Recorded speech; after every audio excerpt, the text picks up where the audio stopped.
جراحت تحفہ، الماس ارمغم، داغ جگر ہدیہ، مبارکباد اسد، غمخوار جان درد مند آیا۔ غالب اپنے آپ کو مبارکباد دے رہے ہیں کہ تمہیں عشق ہو گیا ہے اور تمہارے لیے ہے جراحت، الماس اور داغ جگر کے تحفے تحائف لایا ہوں۔ عاشق کے لیے یہ چیزیں تحفہ اس لیے ہیں کہ اسے درد اور کر پیدا کرنے والی چیزیں مرغوب ہوتی ہیں۔ جراحت کہتے ہیں زخم کو، الماس کہتے ہیں ہیرے کو، ارمغان کہتے ہیں تحفے کو، ہدیہ کہتے ہیں تحفے کو، غمخوار جان درد مند عشق۔ کہتے ہو نہ دیں گے ہم دل اگر پڑا پایا،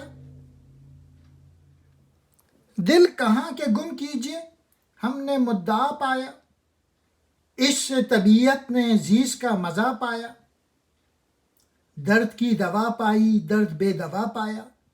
اگر کسی کی گمشدہ چیز کسی اور کو مل جاتی ہے تو وہ اسے چھیڑنے کے لیے کہتا ہے اگر ہمیں مل گئی تو ہم نہیں دیں گے۔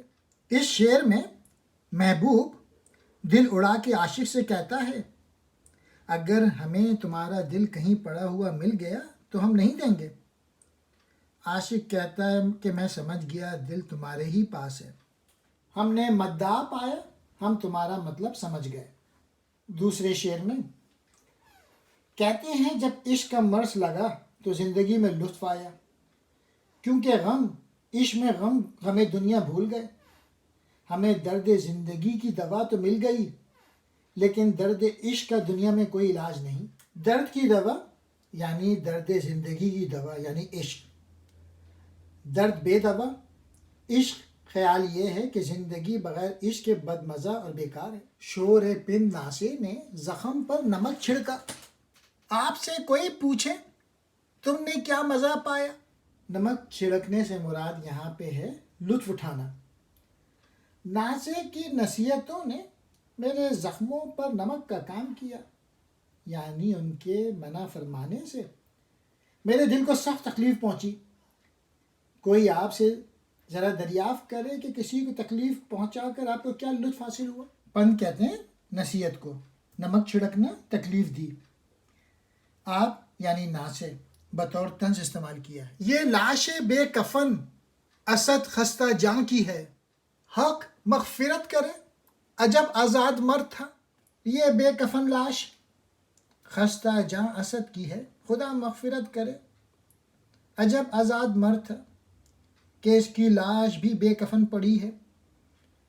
وہ جب تک آزاد رہا کوئی سر و سامان نہیں تھا اس کے پاس، اس وقت بھی آزاد تھا، اور مر کر بھی گور و کفن کی قیود سے آزاد ہے۔ مر گیا صدمہ یک جنبش لب سے غالب، ناتوانی سے حریف دم عیسیٰ نہ ہوا۔ غالب اس قدر کمزور تھے کہ وہ حضرت عیسیٰ علیہ السلام کی جنبش لب کا صدمہ بھی برداشت نہ کر سکے۔ حضرت عیسیٰ علیہ السلام نے قم باذ اللہ کہنے کے لیے اپنے ہونٹوں کو حرکت دی، گویا زندہ کرنے کو کلمات ادا بھی نہ کر پائے تھے کہ غالب مر گیا، اور حضرت عیسیٰ جو اس کو زندہ کرنے آئے تھے وہی اس کی موت کا باعث ہو گئے۔ جنبش لب، حرکت لب، حریف کہتے ہیں مت مقابل، دم عیسیٰ، حضرت عیسیٰ قم باذ اللہ کہہ کر مردوں کو زندہ کر دیتے تھے۔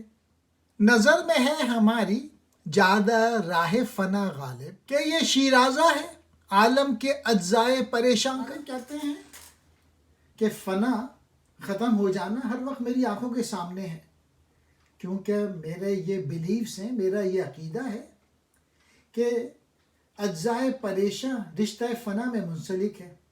مطلب یہ کہ دنیا کی تمام چیزیں چاہے ان میں کتنے ہی اختلاف کیوں نہ ہو فنا ہو کر ایک ہو جاتی ہیں۔ نظر میں ہے بھولا نہیں ہوں، جادہ کہتے ہیں راستے کو، شیرازہ جز بندی، اجزاء کو اکٹھا کر دینا، اجزائے پریشاں بکھرے ہوئے جز۔ سراپا رہن عشق و ناگزیر الفت ہستی، عبادت برق کی کرتا ہوں اور افسوس حاصل کر۔ کہہ رہے ہیں کہ میں سر تپا عشق ہوں، مگر لطف یہ ہے کہ پھر بھی اپنی جان کو عزیز رکھنے پر مجبور ہوں. اور میری مثال اس شخص کی سی ہے جو برق کی پرستش کرتا ہے، اور جب برق اس کا خرمن جلا ڈالتی ہے تو پھر اس کے جل جانے کا افسوس بھی کرتا ہے. سراپا رہن عشق یعنی مبتلا عشق، ناگزیر، ناچار. اس کی امت میں ہوں میں، میرے رہیں کیوں کام بند، واسطے جس شے کے غالب گنبد بے در کھلا. شب معراج پہ جب حضور صلی اللہ علیہ وآلہ وسلم عرش پر تشریف لے گئے تھے تو آسمان ان کے لیے کھل گئے.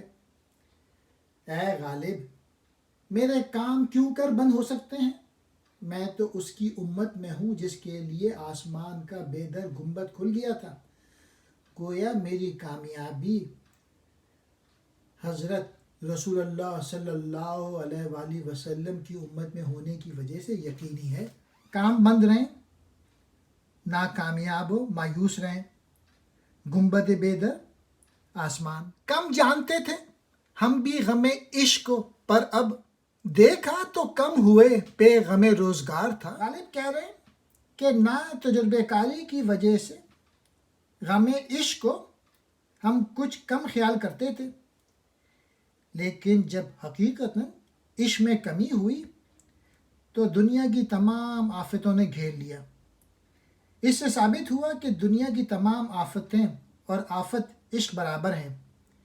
عشق دنیا کے غموں سے کہیں زیادہ ہے کہ عشق کے مقابلے میں کوئی اور آفت نہیں آتی. بس کہ دشوار ہے ہر کام کا آسان ہونا، آدمی کو بھی میسر نہیں انسان ہونا. غالب کہہ رہے ہیں کہ دعویٰ یہ ہے کہ دنیا میں آسان سے آسان کام بھی دشوار ہے، اور دلیل یہ ہے کہ آدمی جو عین انسان ہے اس کا بھی عین انسان بننا مشکل ہے. انسان ہونا، حقیقی صفات انسانی پیدا کرنا، بس کہ کہتے ہیں بہت زیادہ. وائے دیوانگی شوق کہ ہر دم مجھ کو آپ جانا ادھر اور آپ ہی حیراں ہونا. مجھے اپنے عشق کے دیوانے پن پر افسوس ہے کہ اس کے تقاضے سے میں بار بار تیری طرف جاتا ہوں اور پھر آپ ہی حیراں و پریشان ہوتا ہوں کہ میں یہاں کیوں آیا جب رسائی وہاں تک ممکن نہیں.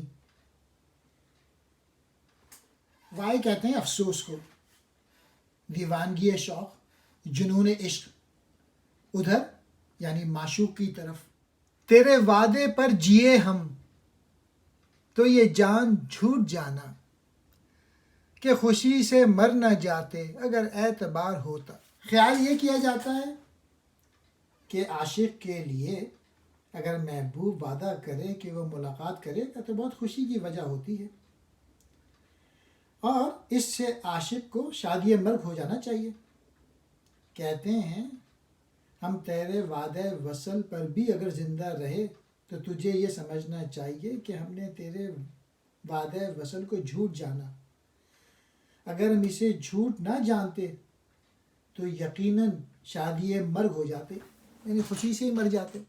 ہوئے مر کے ہم جو رسوا ہوئے کیوں نہ غرق دریا، نہ کبھی جنازہ اٹھتا نہ کہیں مزار ہوتا. کہہ رہے ہیں زندگی میں تو عشق کی بدولت بدنام ہی تھے، مرنے کے بعد اور بھی رسوا ہوئے، کیونکہ نہ تو کوئی ہمارا جنازہ اٹھانے والا تھا اور نہ کسی کو مزار بنانے کا خیال تھا، اور یہ ہماری رسوائی کی آخری حد تھی. اس سے تو بہتر یہ تھا کہ ہم دریا میں غرق ہو جاتے کہ جنازہ اٹھانے اور مزار بنانے کی تکلفات سے ہماری رسوائی نہ ہوتی اور ہماری رسوائی اور بے کسی کی کان و خان خبر نہ ہوتی. حوث کو ہے نشاط کار کیا کیا، نہ ہو مرنا تو جینے کا مزہ کیا.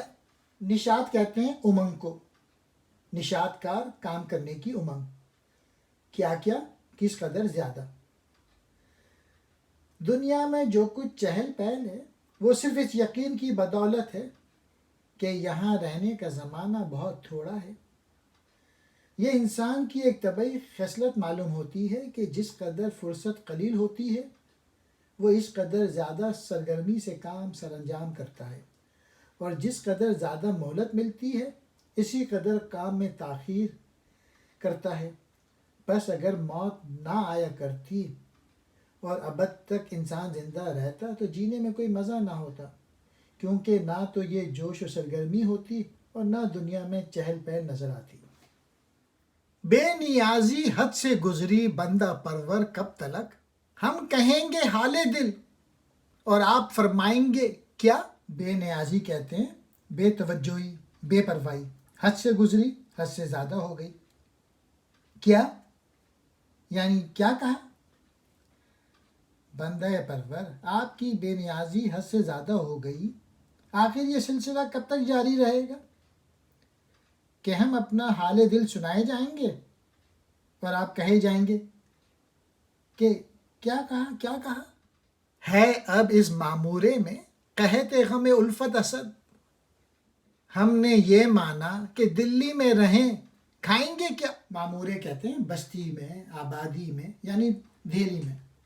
غم الفت، غم عشق۔ دہلی میں اب غم الفت کا کال پڑ گیا ہے اور ہماری غذا غم الفت ہے۔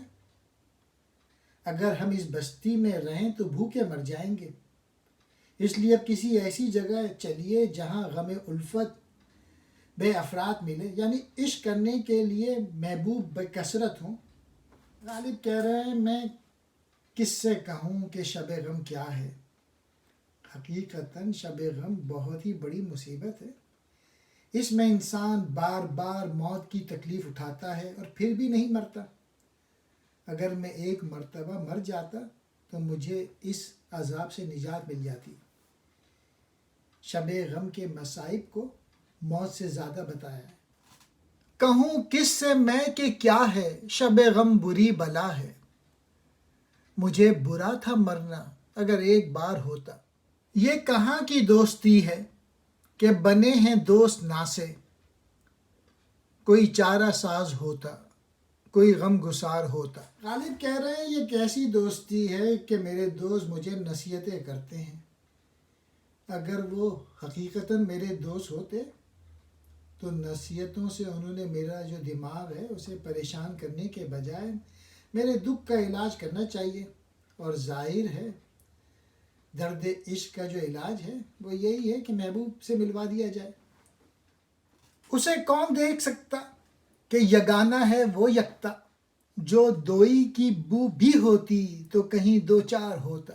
یگانہ و یکتا، خدائے واحد و بے مثال، دوئی کی بو، دوئی کا شائبہ، دو چار ہوتا، دکھائی دیتا۔ اللہ تعالیٰ جو ہیں وہ بے مثال ہیں، یگانہ ہیں اور واحد ہیں، اس لیے اسے کوئی نہیں دیکھ سکتا۔ اگر اس میں ذرا سی دوئی ہوتی تو کہیں نہ کہیں وہ ضرور دکھائی دیتا۔ اگر آسمان اور زمین میں سوائے خدا کے چند خدا ہوتے تو ضرور فساد ہوتا۔